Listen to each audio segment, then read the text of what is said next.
کہ جب ایک طرف ساری پولیٹیکل پارٹیز ہیں، جب ایک طرف اسٹیبلشمنٹ ہے، جب ایک طرف الیکشن کمیشن ہے، ایک طرف پیمرا ہے، ایک طرف پورا مافیا ہے، ایک طرف مفاد پرستی ہے، عوام عمران خان اور پی ٹی آئی کے پیچھے کھڑی ہوگی۔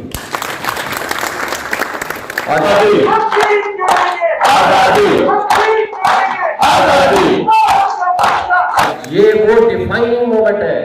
کہ آج جس طرح عوام کو شعور دیا ہے عمران خان صاحب اور پی ٹی آئی نے، میں سمجھتا ہوں کہ جو ان کی حرکتیں تھیں اور جس طرح یہ ایکسپوز ہوئے ہیں،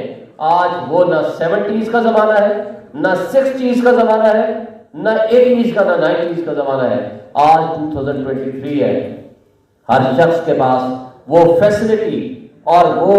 انفارمیشن اویلیبل ہے کہ جو اس زمانے میں نہیں تھی۔ پاکستان کی تاریخ میں سب سے زیادہ آئینی بحران آج ہے، ماشاء اللہ کے زمانے میں بھی اتنا نہیں تھا۔ پاکستان کی تاریخ میں سب سے زیادہ معاشی بدحالی آج ہے، پاکستان کی تاریخ میں سب سے زیادہ پولیٹیکل وکٹمائزیشن آج ہے، پاکستان کی تاریخ میں سب سے زیادہ ہیومن رائٹس وائلیشن آج ہے۔ ہمارے دو لیڈر دوست بیٹھے ہوئے ہیں، سواتی صاحب اور فواد صاحب، کس طرح رات کی تاریکی میں ان کو اٹھایا گیا اور جو ان کے ساتھ زیادتی ہوئی وہ ہم سب گواہ ہیں۔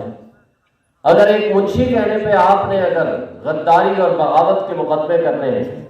اگر آپ نے ایک سچی بات کہنے پہ اگر آپ نے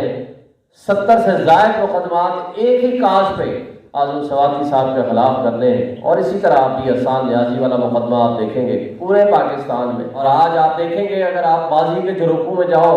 تو کیا ہوا؟ علامہ اقبال کے بعد قائد اعظم محمد علی جناح جب کامیاب ہوئے اور یہ ملک ہمیں دیا تو ان کو جس طرح ان کے ساتھ ہوا، ایمبولینسز دونوں خراب ہو گئیں اور وہ اس دنیا سے رخصت ہو گئے۔ اس کے بعد لیاقت علی خان کا مرڈر ہوتا ہے،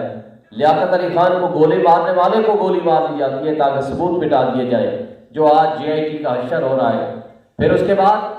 مولوی تمیز الدین کیس آتا ہے، ملٹری سول بیوروکریسی اور سو کارڈ اس زمانے کے جو لیڈرز تھے ان کا آپس میں گٹھ جوڑ ہوتا ہے، پھر اس کے ساتھ جوڈیشری شامل ہو جاتی ہے، اور اس کے بعد مولوی تمیز الدین، آج بھی دو مولوی تمیز الدین سپریم کورٹ کے سامنے کھڑے ہیں، یعنی اسپیکرز۔ اس وقت جب مولوی تمیز الدین کورٹ میں جاتا ہے تو نظریہ ضرورت ایجاد ہوتا ہے، اور اس نظریہ ضرورت کی بقا کے ساتھ ساتھ آج تک ہم خوار ہو رہے ہیں۔ اور اس کے بعد 1956 میں انڈیا نے 1950 میں اپنا آئین بنایا، ہم نے 56 میں بنایا،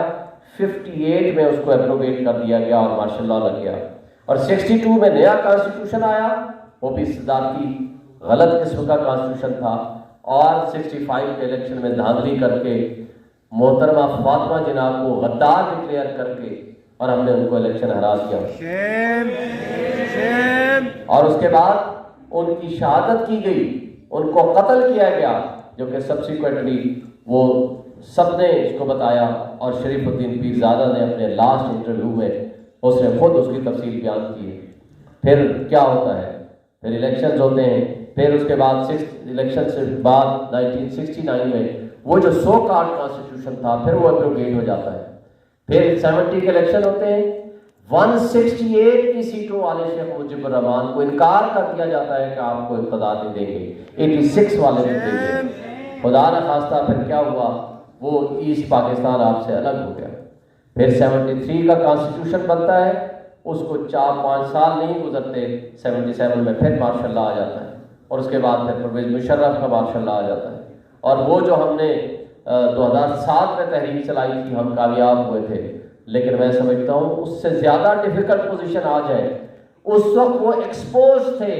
انہوں نے ماشاء اللہ لگایا ہوا تھا، انہوں نے آئین کو معطل کیا ہوا تھا۔ آج ایکچولی آئین معطل ہے، آج آپ کے نہ ہیومن رائٹس ہیں،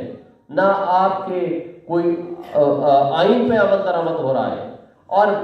ڈھٹائی کے ساتھ وہ کہتے ہیں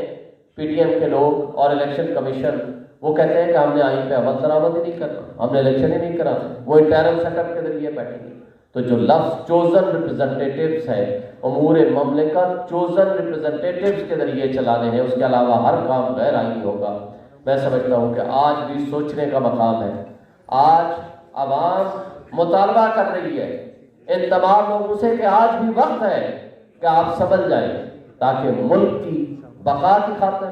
ملک کے تحفظ کی خاطر، ملک کے لوگوں کے تحفظ کی خاطر آپ تمام ادارے اور تمام ہماری سیاسی جماعتیں ریکنسیڈر کریں اپنے اس عمل کو جو آج وہ کر رہے ہیں، تاکہ ہم آگے بڑھ سکیں اور آئیں